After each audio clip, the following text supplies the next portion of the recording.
जी अस्सलाम वालेकुम। आवाज़ आ रही है मेरी सबको? काइंडली कंफर्म कर दें ज़रा। जी सर, आ रही है। वालेकुम अस्सलाम। चलें, ठीक हो गया।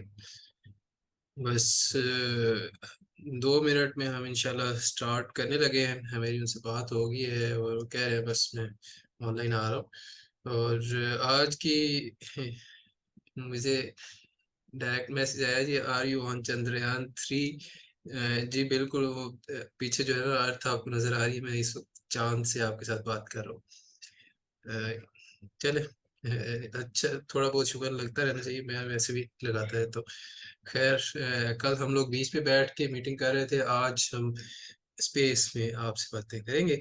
और आज की मीटिंग का मकसद है जी, हम ओन साहब से उनकी प्रिपरेशन स्ट्रेटजी और तहसीलदार की जॉब्स के लिहाज से पर्टिकुलरली पूछेंगे कि जी उसकी तैयारी किस तरह से करनी चाहिए, उसका सिलेबस क्या-क्या है, एंड उन्होंने किस तरह से तैयारी की थी, और तहसीलदार की जॉब्स कब आ रही हैं वगैरह वगैरह। और इसके अलावा जो है general preparation strategy for FPSC BPSC वगैरह। जो भी आपके सवालात होंगे वो आप बताइए, टेक्स्ट में भेज दीजिएगा। मैं साथ साथ देखता रहूँगा, मैं पूछता भी रहूँगा उनसे। और मैं ट्राई करूँगा कि डेकोरम मेंटेन रखा जाए। कल भी अच्छा रह गया था क्योंकि ज़्यादा लोगों ने अनम्यूट नहीं किया था खुद को। नॉर्मली होता ही है क्लासेस में ये वैसे कि लोग खुद को अनम्यूट करके तो बोलना शुरू कर देते हैं, या फिर पीछे से बर्तनों की आवाज़ें आ रही होती हैं, बच्चे रो रहे होते हैं, तो वो थोड़ा सा अनोइंग हो जाता है। जी बिल्कुल, वाक़ई आ रही हैं जॉब्स तहसीलदार की। आपको यकीन नहीं आता तो पता नहीं मैं कैसे आपको यकीन दिलाऊँगा, लेकिन एक्चुअली रिक्विज़िशन भेज दी गई है पीपीएससी को, और उन उस पे कोई एतराज़ भी नहीं लगा हुआ, ऑब्जेक्शन कोई भी नहीं है। तो आप एक्सपेक्ट कर सकते हैं कि 1 हफ़्ते के अराउंड ये आ जाएगा। तो उसकी तैयारी आपको टाइम से करनी चाहिए क्योंकि ऑलमोस्ट हफ़्ता सॉरी कह रहा हूँ कि महीने डेढ़ के अंदर जो है उसका पेपर हो जाता है। आपको पीपीएससी का तो पता ही है आपको फिर। Sir seems like net issue on your side. मेरी साइड पे नेट इशू कंफर्म करते, मेरी आवाज़ क्लियर है ना, उसमें कोई डिस्टॉर्शन तो नहीं है? कुछ लोग मुझे कह रहे हैं कि मेरी साइड पे आवाज़ का या नेट का इशू है। सर वाकई आ रही है जॉब्स? अच्छा जी सर, हमारी फॉर्मल राइटिंग क्लासेस कब से स्टार्ट होंगी? Formal writing classes? कौन सी writing classes? Be more specific about that. आप लोग बीच पर चांद पे चले जाते हैं, हम आप अपने कमरे में रह के एंजॉय करें ना। देखें, जो घर है उस जैसी नेमत कोई नहीं है, तो आप अपने कमरे में रह के एंजॉय कर सकते हैं। व्हाट अबाउट वैल्यूएशन एंड कस्ट अप्रेजिंग ऑफिसर्स इन कस्टम्स? जी बिल्कुल, उनकी जॉब्स अभी आई नहीं है, लेकिन मैं आपको अपने साथ जो क्या उसको कहते हैं कि जो कम्प्रिहेंसिव प्रिपरेशन स्ट्रेटजी है हमारी, वो भी आपके साथ शेयर करेंगे कि हमारा एक्चुअली नेक्स्ट बैच स्टार्ट होने जा रहा है। तो उसके बारे में भी मैं थोड़ा थोड़ा आपको बता दूंगा। और उसमें ये सारे पेपर्स जो हैं वो कवर्ड होते हैं। हम एफपीएससी बीपीएससी की इकट्ठी तैयारी जो है वो करवाएंगे। तो stay tuned for that as well. बड़ी नॉमिनल सी फी है। नॉर्मली एकेडमीज वगैरह जो हैं वो 20-25 हज़ार भी लेते हैं एक एक सेशन का, लेकिन दिस इज़ नॉट दैट। ये आपके लिए अफोर्डेबल भी होगी, और आप देखें क्वालिटी वाइज बहुत अच्छी है। अगर आप मेरे पुराने स्टूडेंट हैं पिछले बैच के, या आपने मॉक टेस्ट दिए हैं, फॉर एग्जांपल आई थिंक मैविश ने दिए हैं, मैविश इधर मीटिंग में है इस वक्त, और फहद ने भी दिए थे मॉक टेस्ट। तो आई होप कि दे कैन टेस्टिफाई कि जी हम लोग कितनी मेहनत करते हैं और किस तरह से पढ़ाते हैं आपको। सर तहसीलदार की जॉब्स आ रही हैं? जी बिल्कुल आ रही है sir. Please about the upcoming jobs वी एफपीएससी एंड पीपीएससी, जो जो आती रहेंगी जी मैं साथ साथ शेयर करता रहूँगा। ऐसे राइटिंग की अगर तो आप हुसैन साहब के साथ रजिस्टर्ड है तो फिर वो आई थिंक 2 सितंबर से सेशन स्टार्ट हो रहा है। और बाकी जो जीके का सेशन है ये आई थिंक 4 सितंबर से स्टार्ट होगा। अभी होने लगा है जी। आई थिंक ये आईफोन से कौन सा, अभी कौन सा अपने आपको म्यूट कर ले जरा। Let us start. बच्चे थोड़े से उतावले हो रहे हैं कि कब स्टार्ट होगी क्लास। जी अस्सलाम वालेकुम। वालेकुम अस्सलाम जी, क्या हाल है? ठीक ठाक है आप? जी अल्हम्दुलिल्लाह सर, आप कैसे हैं? शुक्र अल्लाह का ठीक ठाक। उनका चेहरा मुबारक जी नहीं दिखाया जा सकता। उन्होंने मुझे पहले भी कहा था कि मैं मीटिंग आपके साथ ले लूंगा और आपको गाइड भी कर दूंगा, बट द थिंग इज कि मैं जहाँ पे रहता हूँ उधर कोई दिखाने वाली हालत नहीं है, क्योंकि स्टेशन ऐसा है बेसिकली जहाँ पे जॉब है। तो वो आउट ऑफ स्टेशन भी आपको रहना पड़ता है, ऑन स्टेशन भी। फिर उधर अकोमोडेशन किस तरह की होती है या फिर आप किस तरह से रह रहे होते हैं, वो टोटली डिफरेंट चीज़ है। तो उनकी वीडियो आपको नज़र नहीं आएगी, but I will try to write most of the things here.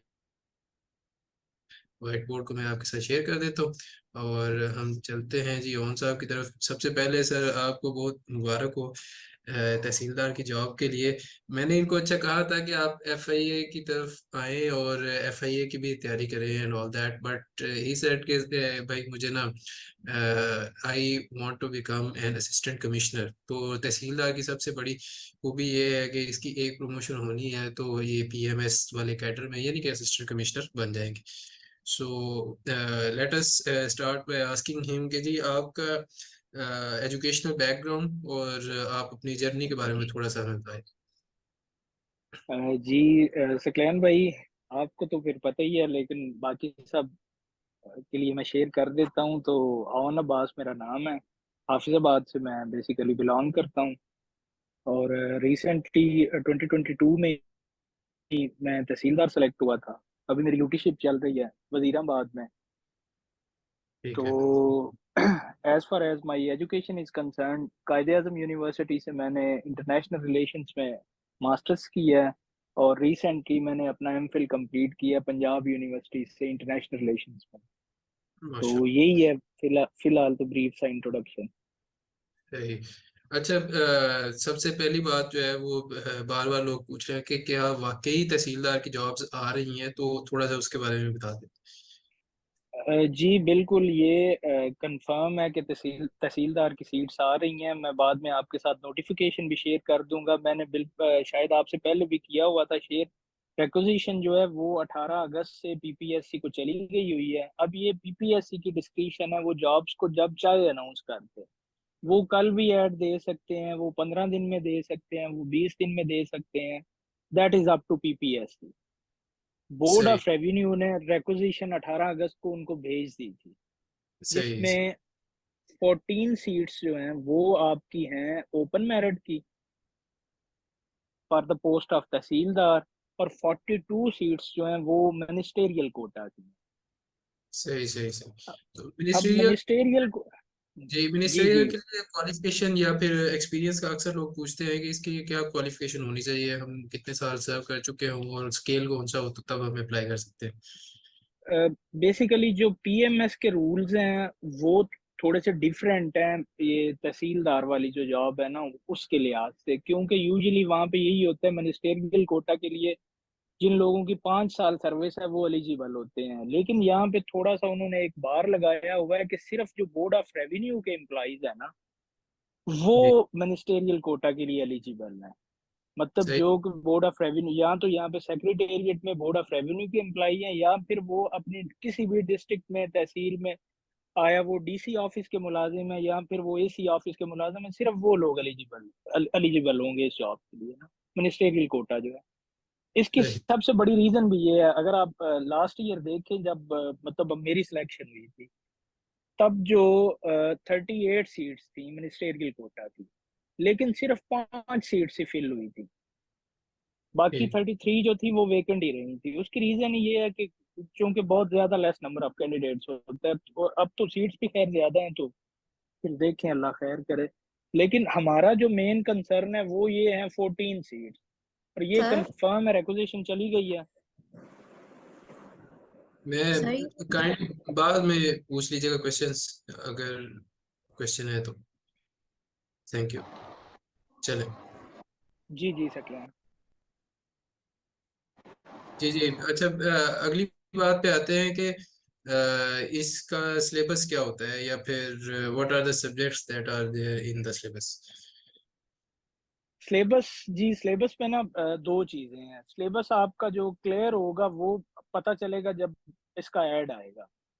सही। लेकिन जो अगर हम पहले देखें ना 2012 तक था, पहले बेसिकली एक बैच आया था 2004 में तहसीलदारान का, उसके बाद एक बैच आना था 2012 में 2012 में, लेकिन ये हुआ था कि वो सीट्स तब कैंसिल हो गई थी। ठीक है। उसके बाद जो है ना 18 साल के बाद ये 2022 वाला जो हमारा बैच था ना, इसकी सिलेक्शन हुई थी।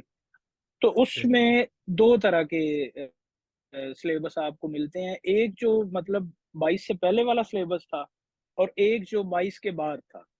अब पहले होते थे 4 पेपर, जिसमें सबसे पहले इंग्लिश, एसे एंड कंप्रीहेंशन, ठीक है। ये 100 मार्क्स का पेपर था। ऐसे प्लस, ऐसे उसके प्लस प्रेसी है या कंप्रीहेंशन है? कंप्रीहेंशन प्रेसी दोनों प्रेसी आप लिख लें तो ज्यादा बेहतर है, क्योंकि प्रेसी ही आई थी 2012 के पेपर में। ठीक है।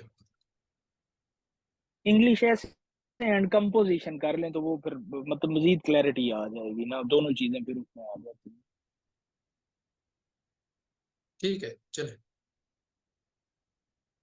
उसके बाद दूसरा पेपर था उर्दू एसे एंड कंपोजिशन। ठीक है। तीसरा पेपर था जीके का। ठीक है। और चौथा पेपर है रेवेन्यू लॉस का। Revenue loss, okay. जी। अब हुआ इस तरह से था, जो सिलेबस चेंज हुआ था ना लास्ट ईयर, जी जी। उसकी रीजन ये थी कि ये सकलैन साहब ऐड आया था 2020 में तहसीलदार का, जी लेकिन पहले कोविड आ गया जिसकी वजह से पेपर डिले हुए। फिर आप सबको पता ही है पीपीएससी का एक पेपर लीक स्कैंडल हो गया था, उसकी वजह से दोबारा फिर कुछ तकरीबन 10 माह पेपर डिले हो गया था। तो फिर बोर्ड ऑफ रेवेन्यू ने एक लेटर लिखा था सेक्रेटरी साहब ने पीपीएससी को, कि आप रिक्रूटमेंट जो है ना उसका प्रोसेस थोड़ा सा ना फास्ट ट्रैक करें और जल्दी रिक्रूट करके हमें लोग दें, क्योंकि ऑलरेडी 2 साल गुजर गए हुए थे। ठीक है। इसलिए पीपीएससी ने एक इंग्लिश ऐसे और उर्दू ऐसे का पेपर मतलब चेक करने में थोड़ा सा टाइम लग जाना था उनको, 4-5 माह तो आराम से लग जाने थे, क्योंकि नंबर ऑफ कैंडिडेट्स भी लास्ट ईयर जो था वो 1 लाख प्लस था। तो इसलिए फिर उन्होंने सिर्फ 2 ऑब्जेक्टिव पेपर लिए थे, एक इंग्लिश का और एक जीके का। उन्होंने रेवेन्यू लॉज और उर्दू का जो पेपर था वो उन्होंने सिलेबस से दोनों सब्ट्रैक्ट कर दिए थे तब लास्ट ईयर की जो रिक्रूटमेंट हुई है। तो अब आया, क्या सिर्फ इस साल भी वो 2 पेपर लेंगे, या कि फिर वो ओरिजिनल जो 4 पेपर थे इसके और उसके बाद 100 मार्क्स का आपका इंटरव्यू होगा। वो ये मतलब पेपर अगर 200 के होते हैं तब भी 100 नंबर का ही इंटरव्यू होगा, अगर 400 नंबर के होते हैं तब भी 100 नंबर का ही होगा। ठीक।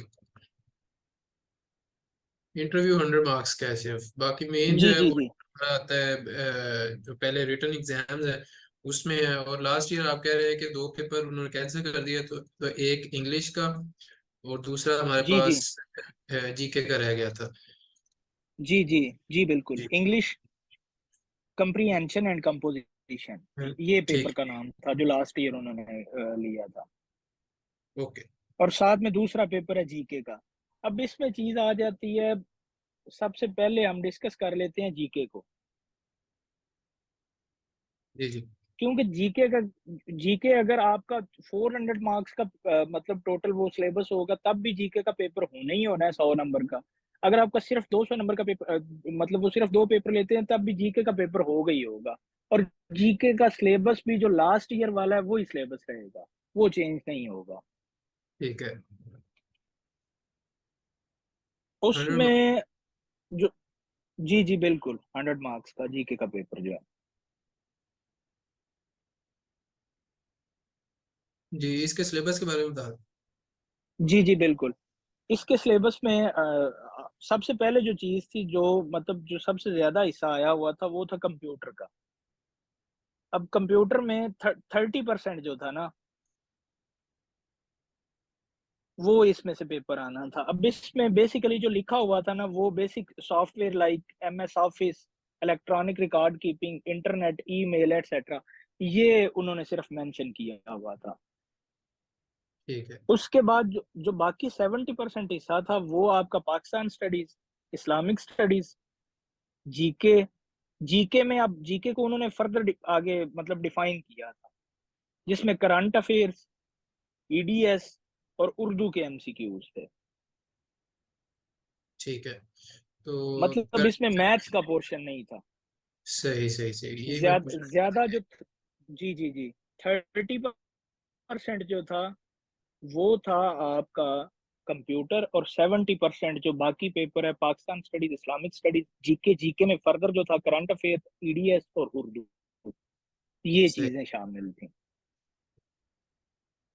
ठीक हो गया। जी अच्छा। बाकी जी जी जी। बाकी बाकी जो पेपर लास्ट ईयर जो उन्होंने लिया था इंग्लिश का, इंग्लिश के पेपर में 100 मार्क्स के टोटल एमसीक्यूज बेस्ड पेपर था। तो अच्छा। उसमें जो जी जी जी बिल्कुल, उसमें जो चीजें हैं उसमें करेक्शन भी थी।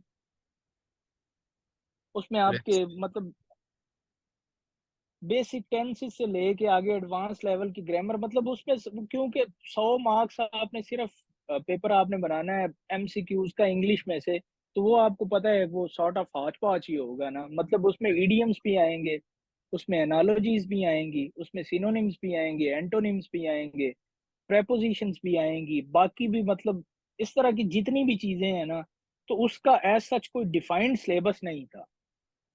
ठीक है। लेकिन ये सारी चीजें उसमें शामिल थी। अब ये वाला जो सिलेबस था ना, ये था लास्ट ईयर इंग्लिश का। ठीक है। इसलिए ये लास्ट ईयर तो लग रहा था जो भी पढ़ते थे पता नहीं ये आएगा, ये पूछेंगे या नहीं पूछेंगे, ये सिलेबस का हिस्सा भी है या नहीं हिस्सा। लेकिन कुछ चीजें जो थी ना वो मतलब लास्ट ईयर कंफर्म हो गई थी एटलीस्ट। पहले नंबर पे तो ये है कि ईडीएम्स आपके आएंगे ही आएंगे। ओके। ठीक है, ये मस्ट हो उसके गया। अलावा ट्रांसलेशन जो है ना, वो आपसे पूछते ही पूछते हैं। ठीक है। सिनोनिम एंटोनिम्स भी लाजमी पेपर का हिस्सा होते हैं। ठीक है। 4 से 5 एनालॉजीज भी लास्ट ईयर उन्होंने दी थी। ठीक है। और बाकी जो है ना, आप उसको ओवरऑल करेक्शन के रूल्स में ले लें या वैसे कर लें। मतलब आप पहले टेंसेस करें, उसके बाद एक्टिव पैसिव, डायरेक्ट इनडायरेक्ट, ये सारी चीजें अब वो करेक्शन के जमरे में भी पूछ सकते हैं, वैसे डायरेक्टली भी आपसे पूछ सकते हैं। तो ये सारी चीजें जो है ना, ये आपने जो ग्रामर का पोर्शन है ना बेसिकली, वो आपने इसके लिए प्रिपेयर करना ही करना है।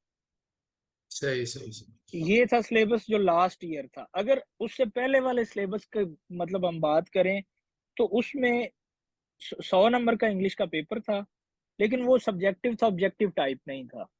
उसमें 50 मार्क्स का था सबसे पहले ऐसे आपका। ठीक है। 6 ऐसे टोटल वो आपको देते थे तब, जिसमें से आपने एक अटेम्प्ट करना होता था। 1 आउट ऑफ 6। जी बिल्कुल। ठीक है। और कोई वर्ड लिमिट उन्होंने नहीं बताई हुई थी। मतलब जो पास्ट पेपर आप देखे ना, तो उसमें ऐसा सच कोई वर्ड लिमिट नहीं थी, सिर्फ यही था कि कंप्रीहेंसिव और एनालिटिकल ऐसे जो है ना वो आप लिखें किसी एक भी टॉपिक पे। उसके सही। बाद था जी, उसके बाद थे ईडीएम्स। ईडीएम्स थे 5 नंबर के। ठीक है। उसके बाद translation into English of of any given Urdu passage, वो थी 15 मार्क्स की। ठीक है। उसके बाद एक था जिस तरह से पीएमएस में अभी होता है ना, एक शॉर्ट पैराग्राफ आपने लिखना होता है 20 नंबर का, लेकिन यहाँ पे वो 15 मार्क्स का था। ठीक है। सही है। और एंड पे आ जाती थी आपकी प्रेसी। प्रेसी जो भी आपकी 15 मार्क्स की थी। तो उससे पहले ये बेसिकली सिलेबस की डिवीजन थी। सही सही। तो ये तो जी पुराना सिलेबस है ना, फिर अब हमें किस सिलेबस के अकॉर्डिंगली तैयारी करनी चाहिए, ये अगर आप बता दें। जी बिल्कुल। अब ये है कि सही जो क्लैरिटी होगी वो तो मैंने आपको बताया है कि जब ऐड आएगा तभी होगी। लेकिन ठीक। कुछ चीजें हैं वो मतलब अभी से आप कर लें, जिस तरह से ईडियम्स हैं वो तो आने ही आने हैं, कंफर्म है। आपको पता है राइटिंग के लिए बेसिक ग्रामर जो है ना वो तो आपने अच्छी करनी ही करनी है। अगर सब्जेक्टिव आता है पेपर तब भी आपने ग्रामर करनी ही करनी है, अगर ऑब्जेक्टिव आता है तब भी आपने ग्रामर तो लाजमी करनी है। तो ठीक है। इसलिए ये चीजें जो है ना, ये अभी से आप पढ़ना शुरू कर दें। वैसे भी पढ़ना चाहिए, अच्छी चीज है, नुकसान नहीं होता किस चीज का। अगर लेट सपोज आप सब्जेक्टिव की तैयारी स्टार्ट करते हैं, 5-10 दिन या 15 दिन बाद ऐड तो आ ही जाना है, तो वो मेरा नहीं ख्याल किसी का लॉस हो जाएगा। कोई चीज एक बार सीख ही लेगा कोई। तो इसलिए ना अभी जो मेरे ख्याल से फोकस करना चाहिए, वो प्राइमरीली आपको जीके के पेपर पे सबसे ज्यादा करना चाहिए, क्योंकि उसका सिलेबस डिफाइंड है, आपको चीजों का भी पता है, आपको सोर्सेज हर चीज का जो है ना, वो अच्छे से उन्होंने, मतलब जो लास्ट ईयर वाला था वही रहेगा, वो चेंज नहीं हो सकता। सही। बाकी आप ग्रामर पे अभी फोकस करें, और ईडियम्स, आपको प्रेपोजिशंस हो गई, ये सारी चीजें जो है ना, इनको साथ साथ मेरे ख्याल से जितने भी कैंडिडेट्स हैं वो अभी से कवर करना शुरू करेंगे तो बेहतर होगा। क्योंकि पीपीएससी का अगर आप देखें तो इन दिनों में ऐसा, पीएमएस अगर उन्होंने कंडक्ट करना होता तो फिर थोड़ा सा मुश्किल हो जाता है एकदम से एग्जाम लेना।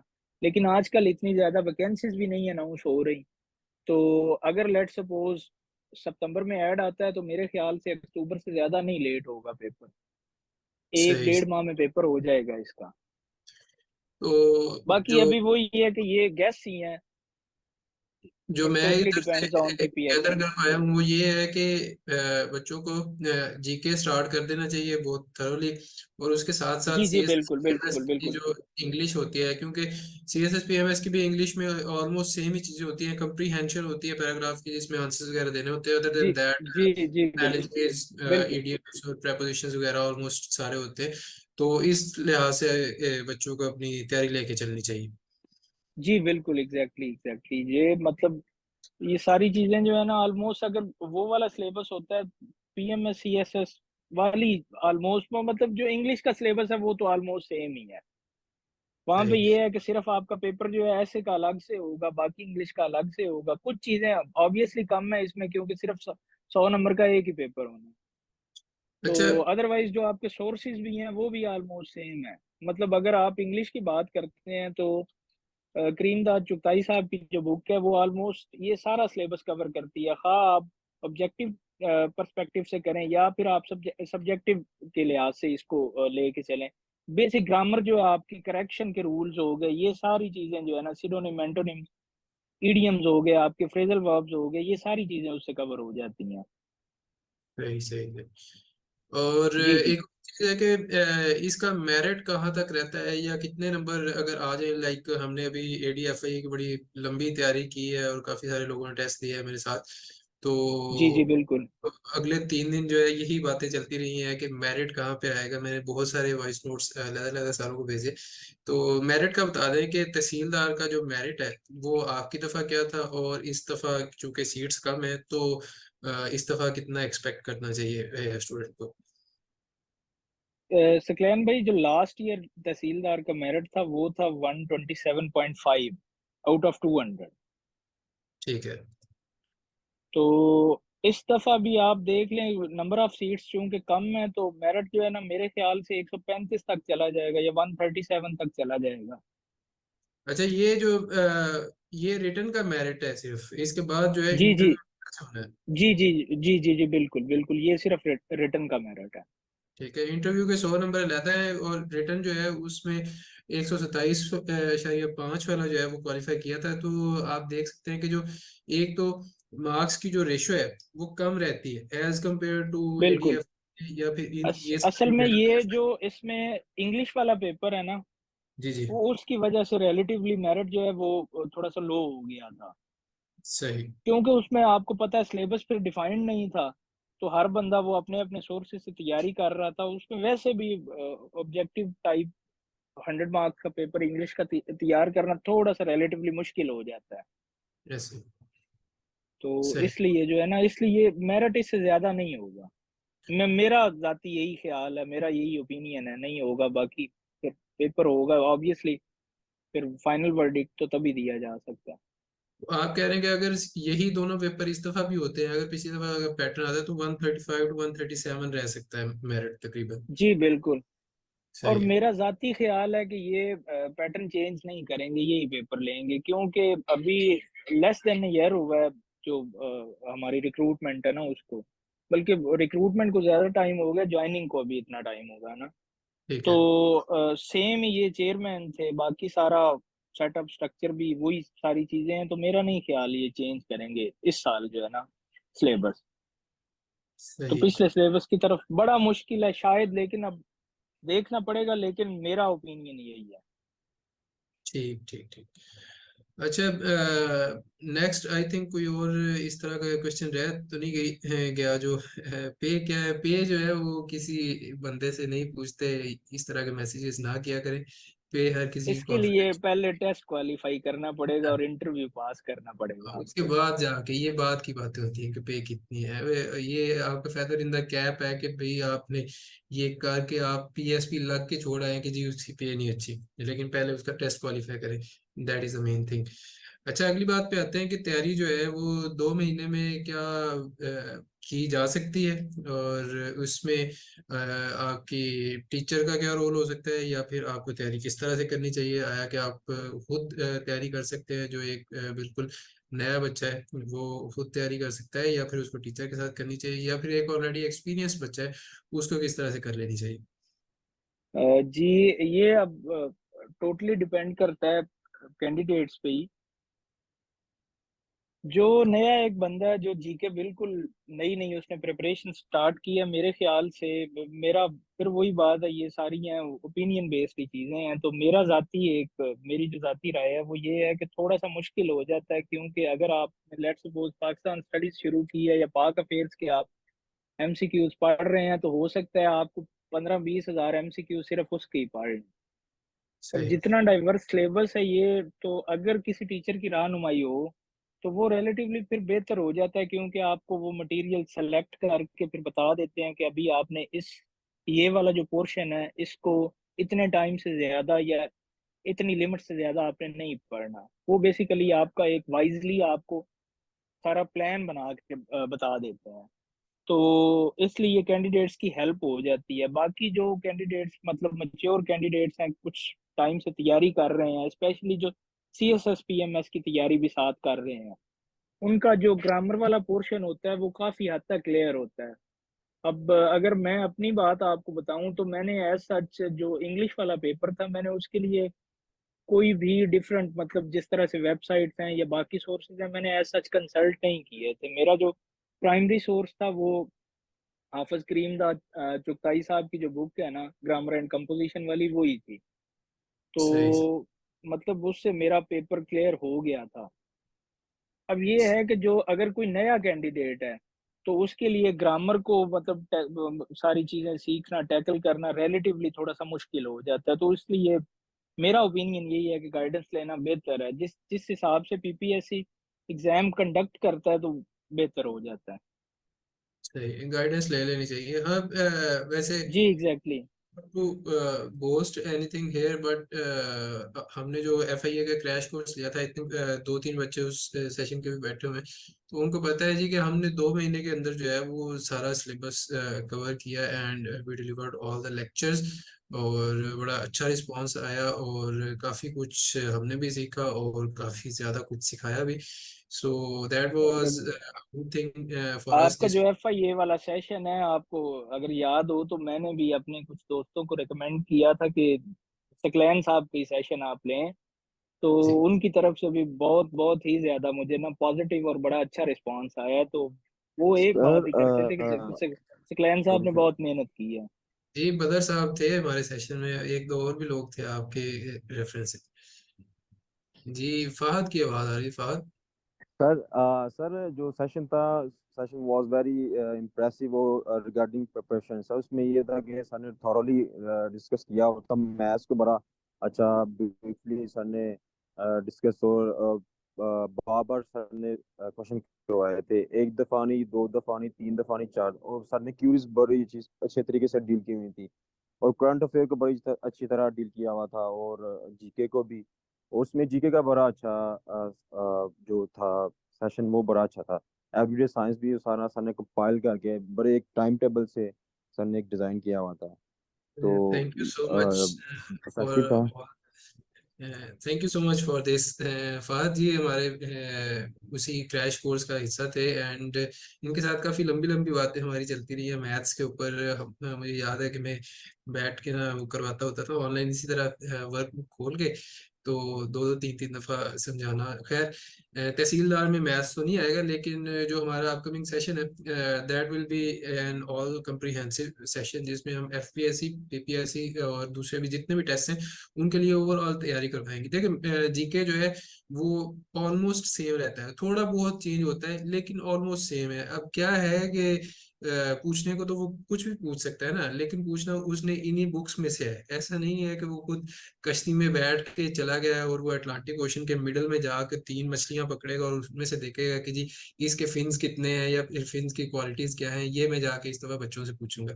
ठीक है, वो आपके सोर्सेज ऑलमोस्ट सेम रहते हैं, तो बच्चों को स्मार्ट वर्क करवाने में, बच्चों को सिखाने में वो हमारा काम है जी, कि मैं इतने सालों से कर रहा हूँ। और इस दफ़ा पहला सेशन भी हमने लिया था and it was very productive. And इंशाल्लाह नेक्स्ट सेशन भी जो आएगा उसमें भी हम आपको बहुत अच्छे तरीके से और बहुत लगन से गाइड भी करेंगे और सिखाएंगे भी। आगे चलते हैं जी। एफपीएससी और पीपीएससी जॉब्स जो जनरल होती हैं, like inspector, sub inspector police है, या फिर कैनाल पटवारी की आ रही है, या फिर एएसआई की है, 16 और उससे लोअर जितनी भी है, या इवन 17 की भी जो जॉब्स हैं। क्योंकि उन साहब का काफ़ी एक्सपीरियंस है इस सारे में, तो मैं उनसे पूछना चाहता हूँ कि उनकी इस चीज़ के लिए स्ट्रेटजी क्या थी। एक तो होती है, एक तो मेरे वाली स्ट्रेटजी थी कि सारे के सारे जो सेक्शन हैं, मैंने जब एफआईए वगैरह वाला किया हुआ, आपने सारों ने ऑलमोस्ट वो वीडियो देखी होगी यूट्यूब पे भी, तो मैंने सेक्शन वाइज तैयारी की थी, और वो दो दो तीन तीन सोर्सेज जो है एक एक सेक्शन के लिए मैंने यूज किए थे। ठीक है, तो मैं अब ओन साहब से पूछता हूँ कि उनकी जो तैयारी है पीपीएससी और एफपीएससी के लिए, वो किस चीज़ को रिकमेंड करते हैं फॉर अ कम्प्रीहेंसिव प्रिपरेशन जी। सकलैन भाई, जहाँ तक कम्प्रीहेंसिव प्रिपरेशन की बात है तो उसके लिए तो बेस्ट स्ट्रेटजी यही है कि आप पोर्शन वाइज जो है ना वो डिवाइड करके चीज़ों को करें, अलग से अपने नोट्स बनाएं, ताकि वो जो एक चीज़ है पूरी, अगर आपने लेट सपोज बुक पढ़ी है या कोई भी आपने एमसीक्यूज वाले किसी भी सोर्स को कंसल्ट कर रहे हैं, तो उसमें से ऑब्वियसली हर पेज में से अगर लेट सपोज 20 या 25 एमसीक्यूज हैं तो 5 या 10 ऐसे होंगे जो कि आपको नहीं आते होंगे, उनको मार्क कर लें आप, या इस तरह से कहीं किसी अलग सेपरेट जगह पे लिख लें। मैथ्स के जो हैं वो अलग से कंपाइल करें, एमसीक्यूज जो हैं इंग्लिश के अलग से करें, ईडीएस के अलग से करें, तो वो ज्यादा बेहतर रहता है। सही। एफपीएससी के लिए ये बहुत ज्यादा फ्रूटफुल भी साबित होता है, क्योंकि उसमें तो पोर्शन वाइज डिफाइंड चीजें आती हैं। जहां तक ऐसे ही। पीपीएससी का और सेकेंडली एक और चीज है कि एफपीएससी का आपको कोई भी अच्छा मॉडल पेपर जिसमें गलतियां ना हो वो भी नहीं मिलता, तो जी। इसलिए वो मतलब सोर्सेज तक ही रहना ज्यादा बेहतर होता है।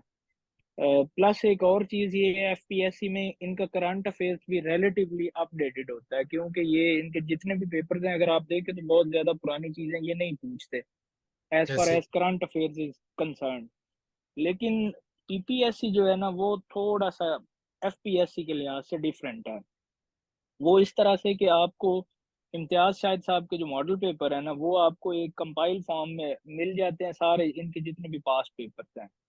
तो एक जो आपका प्राइमरी सोर्स होना चाहिए अगर आप पीपीएससी में अपेयर हो रहे हैं किसी भी जॉब के लिए, मतलब आप किसी वन पेपर के लिए हो रहे हैं या इवन कि आपका पीएमएस का जो जीके है ना उसको भी अगर आप करते हैं, तो आप कभी भी मेरे ख्याल से इसको इग्नोर नहीं आप कर सकते। ऐसे ही। तो आज भी मुझे लगता है, अब मैं लास्ट एक साल में मैंने लास्ट टाइम जो दिया था वो पीएमएस में मैं अपेयर हुआ था, उसके बाद वन पेपर मैंने नहीं दिया अपनी जॉब के बाद। तो अब ठीक है। मुझे करंट पैटर्न का एज सच इतना तो नहीं आइडिया, लेकिन खैर एक साल में 5-10 पेपर हुए होंगे, इससे ज्यादा तो नहीं। और इतना कुछ सीस्मिक चेंज भी नहीं आता मतलब पेपर के पैटर्न में या बाकी सारी चीजों में।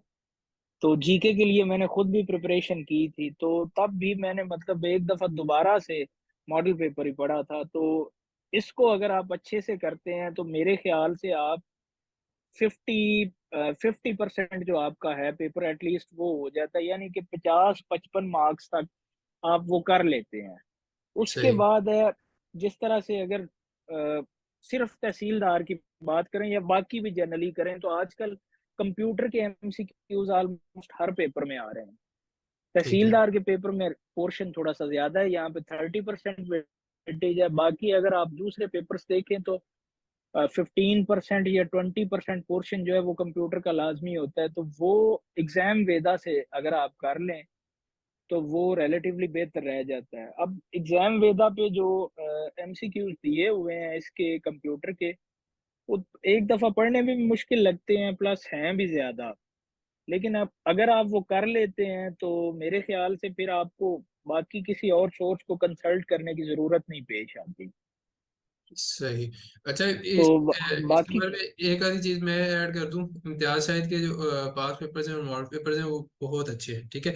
लेकिन यहाँ आई थिंक मीटिंग में बिस्मा भी हैं और कुछ और भी मेरे स्टूडेंट्स हैं, वो भी मुझे कह रहे थे कि सर हम पास पेपर्स जब करते हैं ना, यही स्पेशली मॉडल पेपर्स जो है इम्तियाज शाहिद के, तो उसमें हर एक जो 100 नंबर का पेपर है उसमें क्या लें 5-10 एमसीक्यू गलत निकल आते हैं, की में जो है ना वो गलतियां जी होती हैं जी जी। बिल्कुल ए बिल्कुल की बिल्कुल। जगह पे बी, बी की जगह पे सी। तो उसका हल ये है कि ज्यादा से ज्यादा पढ़े, ठीक है। आप जितना ज्यादा पढ़ेंगे बिल्कुल। आप चीजें रिपीट होंगी तो आप उसकी जो गलतियां हैं उनको आइडेंटिफाई कर सकते हैं। अगर आप नहीं पढ़ते हो तो मैं हूँ यहाँ पे, मैंने जो अपना नया सेशन अनाउंस किया है आई थिंक उसके अंदर पास पेपर्स भी हम साथ साथ ही करेंगे, ठीक है। वो मैं खुद पर्सनली लेके चलूंगा, दूसरे टीचर्स जो हैं वो पास और पेपर्स नहीं बल्कि और अपने सब्जेक्ट्स के सकलैन ऊपर। साहब, एक एक चीज ना मैं ऐड करना चाहता हूँ कि बाज लोग समझते हैं कि सिर्फ अगर हम पास पेपर कर लेंगे ना, यानी कि 180 या 90 पेपर जो है वो जी जी। अगर हम सिर्फ अच्छे से कर लेंगे तो शायद मतलब वो भी आप देखें तो कोई तकरीबन 18-20 हजार एमसीक्यूज बन जाते हैं। ऐसे तो शायद फिर जो सक्सेस है वो गारंटीड है। ऐसे। तो पास पेपर अगर आप करते हैं तो उससे एक आपको आइडिया हो जाता है कि पेपर वो बनाता किस तरह का है। लेट सपोज अगर आप कोई पेपर पढ़ रहे हैं 2016 का, उसमें उस टाइम का जो करंट अफेयर्स था ना उसने वो एमसीक्यूज पूछे हुए हैं, तो आप अगर उनको रट्टा लगाने लग जाएं तो उसको पढ़ने का कोई फायदा नहीं होगा। इसलिए आपने जो मतलब जिस तरह से जनरल साइंस है वो अब पोर्शन चेंज नहीं होगा उसका, वो आपसे वही चीजें पूछेगा। उर्दू का पोर्शन है वो चीजें चेंज नहीं होंगी, कंप्यूटर का पोर्शन है वो चीजें चेंज नहीं होंगी। लेकिन जो करंट अफेयर्स है वो तो ऑब्वियस सी बात है कि 2016 वाले या 15 वाले एमसीक्यूज वो आपको 2023 में नहीं पूछेगा।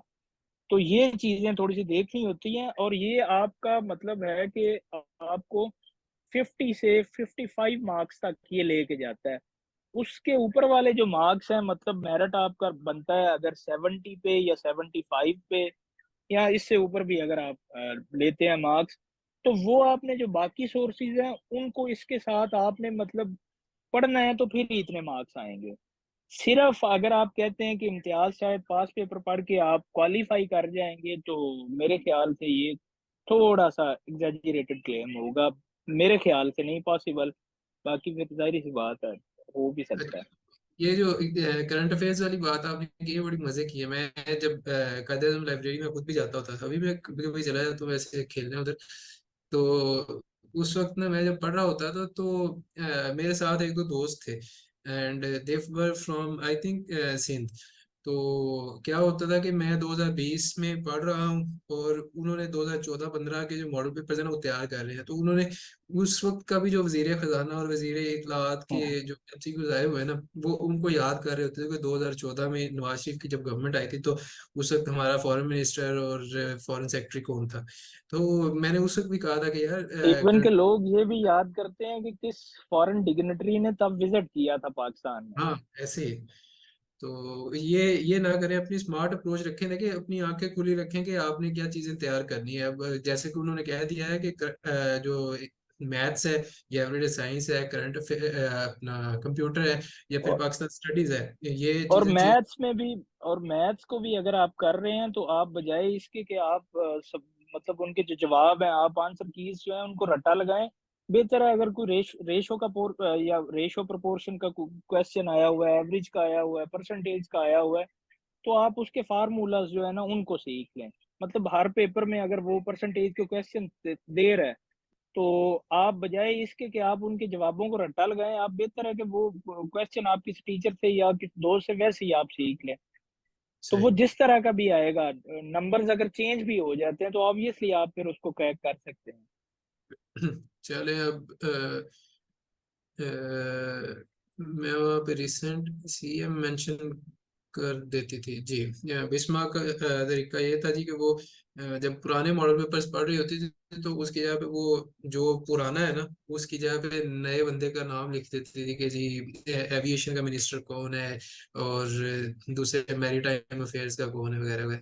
अच्छा, क्वेश्चंस ले लेते हैं। अब कोई और अगर आपके क्वेश्चन है तो आप चैट बॉक्स में भेज सकते हैं, या फिर अगर आप थ्रू योर ओन माइक बोलना चाहते हैं तो श्योर। सर इसमें भी नहीं जी, इसमें करंट अस्सलाम वालेकुम अफेयर्स सर। नहीं है, करंट अफेयर है। जी वालेकुम सलाम। सर मैं ये पूछना चाह रही थी कि केपीके वालों की तो भी सीट्स अनाउंस नहीं हुई ना, तो हमारा कब तक एक्सपेक्टेड है, और क्या मतलब इसका भी एमपीटी की तरह पहले ऑब्जेक्टिव टाइप टेस्ट होगा फिर सब्जेक्टिव होगा? आपका जो है केपीके का, मुझे कल परसों एक स्टूडेंट पूछ रहा था और उसने मुझे सिलेबस सेंड किया था। उसके 6 पेपर हैं और वो हैं भी सब्जेक्टिव टाइप ज्यादातर। कोई एक आधा ही है जीके का, बाकी जो है वो पेपर सब्जेक्टिव टाइप है। तो वो थोड़ा सा ज्यादा एक्सटेंसिव है एज कम्पेयर पंजाब। और दूसरा, पंजाब का जो सिलेबस हमने आपसे डिस्कस किया उसमें लैंड रेवेन्यूज के लॉज हैं, ठीक है। तो पंजाब के अपने लॉज हैं, उधर के अपने, तो वो डिफरेंट होंगे। ये सकलैन भाई, इसमें थोड़ी सी चीज एक ऐड कर दूं। जो लॉज है ना बेसिकली, जी जी। ये जो बेसिकली है ना, पंजाब लैंड रेवेन्यू एक्ट, ये भी आया था 1967 में। बेसिक ठीक जो है। है ना, मतलब जिससे अगर पेपर पर्सपेक्टिव से बात करें तो सबसे ज्यादा एमसीक्यूज इसी में से आते हैं। तो अच्छा, पेपर के तब वाले से। तब जी जी जी बिल्कुल। तो ठीक है। तब अगर आप देखें तो आपको पता ही है तब 1 यूनिट जो है ना। हेलो, आवाज आ रही है जी आपको? जी। अयूब खान का 1 यूनिट चल रहा था। जी जी जी, वन सॉरी, यूनिट चल रहा था। तो जो ईस्ट और land west revenue Pakistan laws वाले है, से।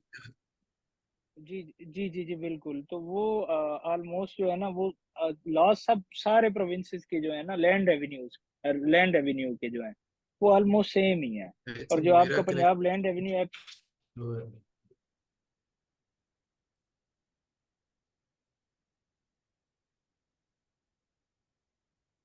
अस्सलाम वालेकुम सर। जी वालेकुम सलाम। ये लगता है उन साहब का कनेक्शन थोड़ा सा स्लो हुआ है, वो सॉरी दोबारा सर, हमें मैं ज्वाइन थोड़ा करते तो। सेशन ज्वाइन करने में लेट हो गया। तो सर एक बात ये पूछनी थी कि जब हम प्रिपरेशन कर रहे होते हैं तो सर मतलब कि अभी इंग्लिश प्रिपेयर करें तो पहले फुली उसको इंग्लिश को कवर करें, फिर जीके को, फिर इस्लामियात को अलग-अलग पोर्शन में कवर करें, या रोज का रोज थोड़ा थोड़ा टॉपिक वाइज मतलब किस तरह प्रिपेयर करें, कौन सा बेटर वे देखिए, है? अगर तो आप पुराने हैं तो आप इस चीज को बेहतर समझते हैं कि जी आपके वीक पोर्शन कौन से हैं। कोई एक आधा वीक पोर्शन होता है बंदे का, या 2-3 होते हैं, तो उनको फोकस करके बाकी जो चीजें हैं वो आप साथ साथ अपनी रिवाइज करते हैं। That is a better approach, instead of के आप पहले एक करें फिर दूसरा करें। उससे आई थिंक कि आप सेचुरेट हो जाते हैं, आप बहुत ज्यादा काम कर नहीं सकते। अगर आप थोड़ी सी डाइवर्सिटी रखते हैं अपनी प्रेपरेशन में, उनको प्रिपेयर करते हुए, तो फिर आप ज्यादा काम कर लेते हैं। Okay sir, thank you. सिर्फ जी मुझे और ये सब भाई। समझ में, हाँ, मुझे ये समझ में नहीं आ रहा हम कौन से सब्जेक्ट्स कवर करेंगे इस सेशन में। I don't know about your session और टीचिंग स्टाइल और मेथड। मैं एक स्टिल कंफ्यूज हो रही हूँ, कि हम बात कर रहे हैं जॉब्स की। कल मैंने सेशन अटेंड किया था, उसमें भी आपने टीचर्स का इंट्रोड्यूस करवाया था। आज आप सिलेबस का करवा रहे हैं, तो हम कवर क्या करेंगे, क्या स्टडी करेंगे आपकी आवाज सब्जेक्टिव कट रही वाइज? है या? हाँ, आवाज आ रही है मेरी अब? जी जी, अब हाँ। अच्छा, ये हमारा अ, फ्लायर है जी बेसिकली नए सेशन की, और इसमें हम्म। सब्जेक्ट है वो मेंशन्ड है। ये सब्जेक्ट्स हाँ कवर्ड हाँ। लिखा हुआ नजर आ रहा है। तो ये ओवरऑल जनरल प्रिपरेशन के लिए है आपकी, कि पीपीएससी एफपीएससी जिस मर्जी की जॉब है, वो चाहे MPT है, सीएसएस का, वो चाहे पीएमएस का जीके है, या तहसीलदार है, या आईएसआई की जॉब है, या एएसआई पुलिस है, ठीक है, ठीक तो है, उसमें मोस्टली यही सब्जेक्ट्स होते हैं। इनके अलावा आई थिंक ठीक कोई है, नहीं होता। ठीक है। तो maths, English, Pakistan studies, current affair, general knowledge वगैरह ये सारा कुछ हम कवर करते हैं। ये जीके का सेशन है जो हम स्टार्ट करेंगे। अभी पहले जो सिलेबस उन्होंने बताया था वो ओवरऑल है। हाँ, इसमें ये हो सकता है कि जो इंग्लिश में कवर करवाता हूँ, मैंने पहले पिछले सेशन में भी करवाई थी, आपको भी करवाऊंगा, एक्सटेंसिव होगी वो। तो ऑलमोस्ट कह सकते हैं कि अगर वो 50% इंग्लिश ऐसे वाला छोड़ दें आप, तो दूसरा वाला जो है वो आपका ऑलमोस्ट इधर कवर हो जाएगा। ठीक है, जिसमें idioms, prepositions, pair of words, analysis, vocabulary वगैरह जो है वो सारा कुछ आ जाता है। तो वो मैं इधर वैसे ही करवाता हूँ। इंग्लिश मुझे वैसे ही मजे की लगती है थोड़ी सी, कि मेरी अपनी भी बेहतर हो जाए और मैं दूसरों को पढ़ा भी सकूँ। टॉपिक को सर हम सब्जेक्टिव वाइज पढ़ेंगे या हम ऑब्जेक्टिव वाइज पढ़ेंगे? यही तो उन्होंने कवर आपको जब हम बताया कि टॉपिक करना है। लास्ट टाइम जो पेपर हुआ है उसमें 100 मार्क्स का इंग्लिश का भी ऑब्जेक्टिव आया था और 100 मार्क्स का जीके जो है वो भी ऑब्जेक्टिव था। लेकिन जो जनरल पैटर्न होता है उसमें 4 सब्जेक्ट्स होते हैं आपके। ठीक है, तो इंग्लिश, फिर जीके, फिर उर्दू, और फिर लैंड रेवेन्यू एक्ट या उसके लॉज जो है। ठीक हो गया। तो जो उन चीजों को ऑब्जेक्टिव से प्रिपेयर करना है या सब्जेक्टिव, ये अब हमारी अपनी स्ट्रेटेजी होती है। अगर वो प्रॉपरली मेंशन कर दे तो फिर हम उसके लिहाज से चलते हैं। अगर वो प्रॉपरली मेंशन नहीं करता तो फिर हम अपनी सेफ साइड रख के दोनों साइड से कवर करते हैं। किसी भी टाइप का आ जाए। अभी ओम साहब ने पहले बात की थी कि जी काफी सारे लोग जो हैं वो अपने लिहाज से तैयारी कर रहे थे, या उनको नहीं पता था, या वो कह रहे थे कि पता नहीं किस तरह का पेपर आना है, तो इसलिए वो कंफ्यूज हो गए थे। लेकिन जो एक स्मार्ट आदमी है और जो थोड़ा सा एक्टिव होकर सोचता है, वो यही करेगा कि दोनों साइड से कवर कर लेते हैं, ताकि सेफ साइड दोनों साइड पे रहे। जब पेपर आएगा तो उस वक्त इम्प्रोवाइज कर लेंगे, जितना मेरे से हो सका उतना बेहतर परफॉर्म कर लेंगे। तो मतलब आपने कौन सी स्ट्रेटजी जी, मतलब एनी कोई अदर ऐसी क्वेश्चन? आपने प्लानिंग कोई ना कोई प्लानर बनाया होगा? क्लासेस हम लेकर चलेंगे, क्लासेस इंग्लिश की कितने दिन होगी और करंट अफेयर, फिर उस पे आप राइटिंग असाइनमेंट्स देंगे करंट अफेयर पर या नहीं, इस तरह से वो पूछना चाह रही हूँ मैं नहीं, आपसे। वो करंट अफेयर्स जो है, करंट अफेयर्स एक्चुअली इसमें सब्जेक्टिव नहीं है। करंट अफेयर्स जो जीके में है वो ऑब्जेक्टिव ही आएंगे, एमसीक्यूज बेस्ड आएंगे। लेकिन जो इंग्लिश की आप बात करें, देखिए ये जीके का सेशन है। अगर आपने इंग्लिश सीखनी है या इंग्लिश की इवैल्यूएशंस, इंग्लिश ऐसे लिखने हैं, वो चेक करवाने हैं, वो अलहदा से है। ठीक है, आप वो मुझे ज्वाइन कर सकती हैं। आप कोई और बंदा ज्यादा मुनासिब लगता है, आप उससे सीख सकते हैं। That is your own choice. ठीक है, लेकिन ये तो हम इस चीज पे जो क्रिटिकल कंपोनेंट है उसके ऊपर हम जरा फोकस कर रहे हैं कि भाई जीके, क्योंकि उसकी एक रीजन ये है कि जी जीके में इसमें नेगेटिव मार्किंग होती है एमसीक्यूज वाले एग्जाम में। और दूसरी बात ये है कि पीपीएससी का जो जीके है ना, दिस इज नोटोरियस कि भाई लोग जो है ना एड़ियां रगड़ते रह जाते हैं, और वो 44, 45, 50, 55 तक जाते हैं। या फिर अगर मेरिट 67 पे है तो लोग 3-4 साल जो है वो 61, 62 तक जा पाते हैं। इससे आगे नहीं गए, और 70+ तो मैं खुद एक्सपेक्ट कर रहा हूँ। और मेरी जो तैयारी है वो मैं आपको करवा दूंगा। ठीक ठीक है, है तो वो सर, 10-15 ठीक नंबर है। का जो गैप है वो आपके लिए बहुत ज्यादा कॉन्सिक्वेंशियल हो सकता है आपके मेरिट बनाने में। ठीक है सर। जी, फिर सर मुझे जो प्रिपरेशन करनी है वो करंट अफेयर्स की करनी है, लेकिन वो सब्जेक्ट वाइज लाइक ऐसे उसमें मुझे इंग्लिश को इम्प्रूव करनी है और रीडिंग को इम्प्रूव करनी है, और उसमें करंट अफेयर्स को भी इम्प्रूव करना है, क्योंकि मैं बिल्कुल जीरो हूँ करंट अफेयर्स में, और इस वजह से मेरे पास वोकैब भी नहीं है, तो मैं उस पे इम्प्रूव करना चाह रही हूँ। तो उसके हिसाब से आप गाइड करेंगे मुझे?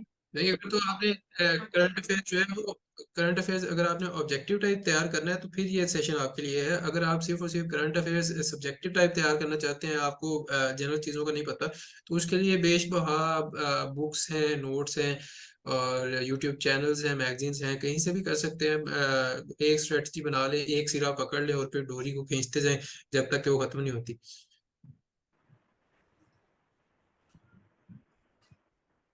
ठीक सर है, वो तो है, हमारे पास बहुत सारे यूट्यूब चैनल्स हैं, लेकिन एवेल्यूशंस के लिए भी तो बंदा चाहिए होता है, बंदा कभी कभी गाइडेंस के लिए भी तो तभी। वैल्यूएशंस के लिए मैं हूँ, आप जैसे रब्ता कर सकती हैं। मेरा नंबर जो है वो एडमिन के तौर पे नजर आ रहा होगा आपको। एजेंडा सीएसएस वाले नंबर पे कर दें या मुझे अलहदा से कर दें, तो आपको रिस्पॉन्ड कर देंगे।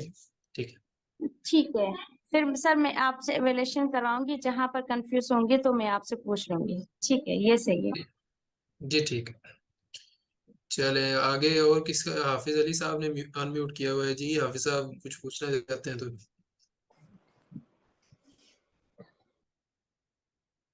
नहीं, चलेंगे हाफिज साहब। रजिस्ट्रेशन फी क्या है? मैं आपको फ्लाइट सेंड कर दूंगा, उसमें रजिस्ट्रेशन फी मार्केट से बहुत लो होगी, that I can assure you.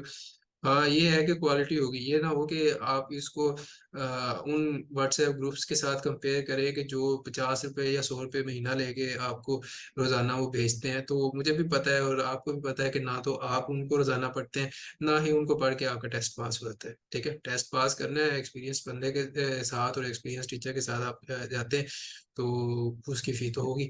लेकिन जो नॉर्मली फी होती है इस तरह के सेशन की, 3 मंथ्स के सेशंस की नॉर्मली फी चल रही होती है जी 17,000 20,000। मैं एक अकेडमी में पढ़ाता था, वहाँ पे 20,000 भी थी और 15,000 भी देखी है मैंने। लेकिन जो मेरे अपने ग्रुप के लोग हैं, और चूंकि मैंने यूट्यूब चैनल जो बनाया हुआ है ये आप लोगों की मोहब्बत के लिए बनाया है, तो आप लोगों के लिए सिर्फ और सिर्फ ये 10,000 मैंने रखी है। I am not over charging at all जी। मॉक टेस्ट किस फॉर्मेट में होगा? क्या उसमें नेगेटिव मार्किंग का कंसेप्ट होगा? नेगेटिव मार्किंग मैं कैलकुलेट करके आपको बता दूंगा। वो बेसिकली हम मॉक टेस्ट जो है ना वो वेबसाइट के थ्रू कंडक्ट करते हैं। ऑलमोस्ट 95 लोग थे इस दफा जिन्होंने मॉक टेस्ट दिए थे ऑनलाइन हमें। तो there was very positive feedback. बहुत थोड़े से एरर्स थे, कह लें 4 5 या 6 एमसीक्यूज टोटल गलत थे आउट ऑफ 1000। 10 मॉक टेस्ट हमने 100 मार्क्स के कंडक्ट किए थे जी।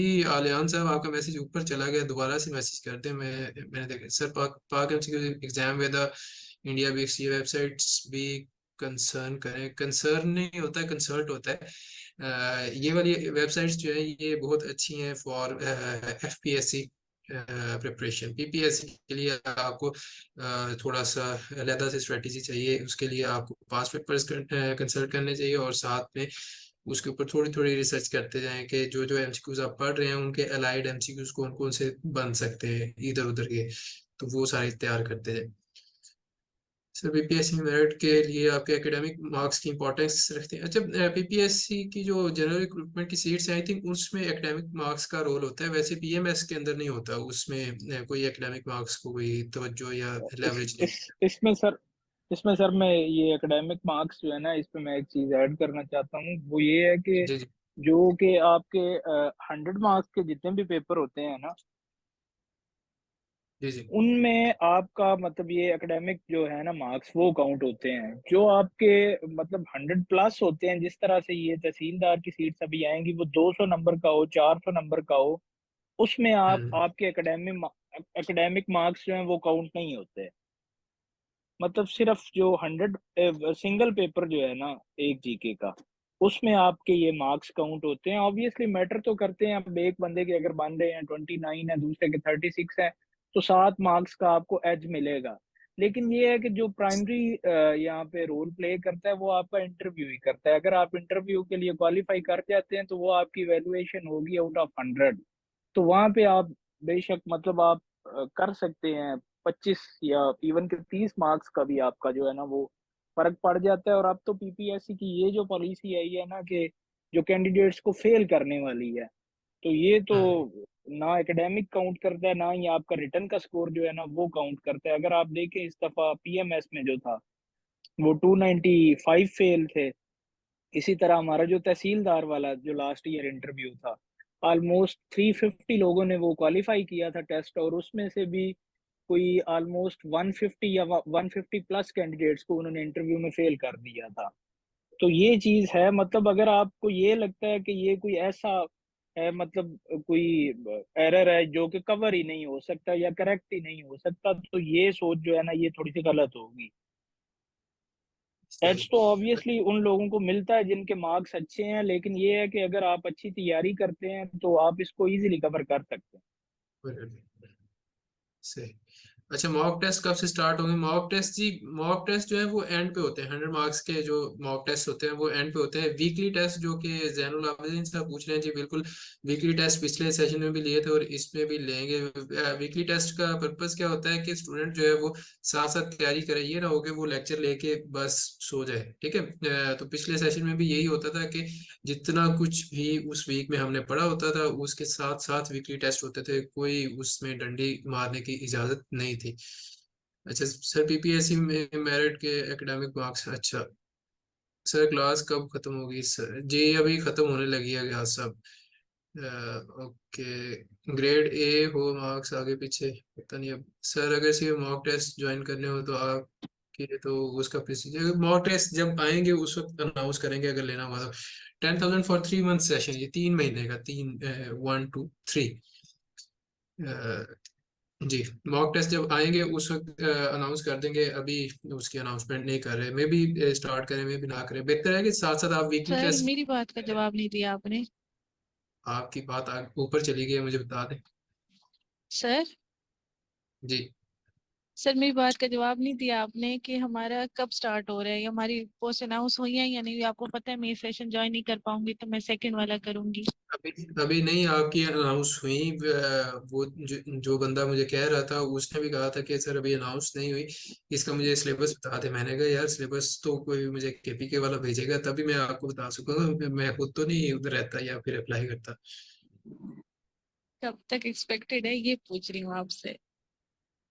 एक्सपेक्टेड एक्सपेक्टेड मैं कोई भी गैस लगा दूं, अब अगर मैं मेरा उसके बारे में कोई इल्म नहीं है तो मैं कोई भी गैस लगा दूं तो that would be highly of the mark I would say, और ऐसे अच्छा नहीं लगता। अच्छा, एमओडी के लिए सेशन हेल्पफुल होगा जी, बिल्कुल एमओडी के लिए डेफिनेटली सेशन हेल्पफुल होगा। मैं यहाँ पे आपको बड़ी मजे की चीज बता देता हूँ। मैंने बगैर कुछ पढ़े बगैर कुछ रिवाइज किए एमओडी का टेस्ट दिया था और मेरा पास हो गया था। एडी एमओडी आई गॉट 155 मार्क्स।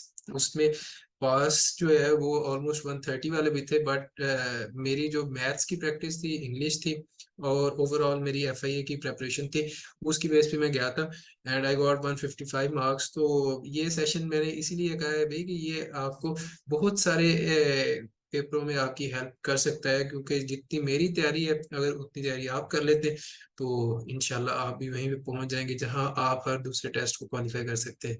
वो अलग बात है, मैं ज्यादा टेस्टों के लिए अप्लाई नहीं करता।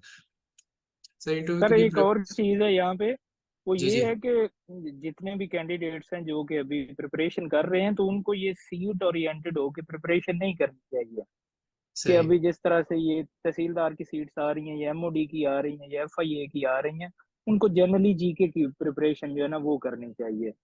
अपने जो सोर्सेज हैं, मतलब जॉब कोई भी जो भी अच्छी आती है, वो आपकी प्रिपरेशन जो है ना, आपके जो सोर्सेज हैं या आपका जो डाटा बैंक है, वो आपको हर जॉब के लिए, इवन कि आपका अगर पीएमएस भी है उसमें भी हेल्प करेगा, सीएसएस है उसमें भी आपको ये हेल्प करेगा। तो ये चीज जो है ना, इसको थोड़ा सा मद्देनजर रख के करें।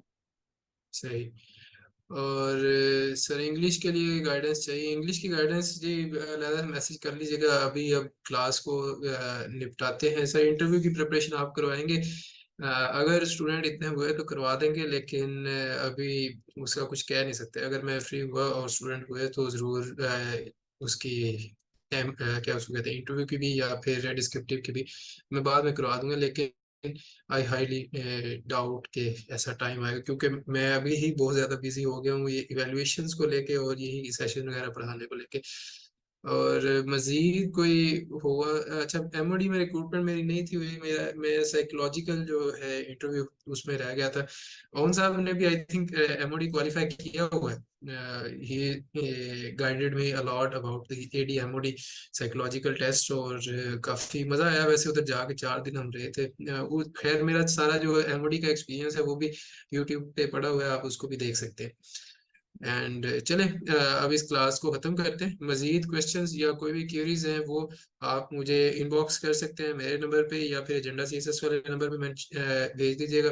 And I get back to you as soon as possible. Advertisement आपको मिल जाएगी इस सेशन की, तो जिन्होंने रजिस्टर करवाना हो टाइम से करवा लीजिएगा। लिमिटेड स्लॉट्स होती हैं, बहुत ज़्यादा बच्चे अगर हम रख लें तो शायद क्वालिटी मेंटेन नहीं रह सकती। तो आई होप के I see you around in the session. Take care ji.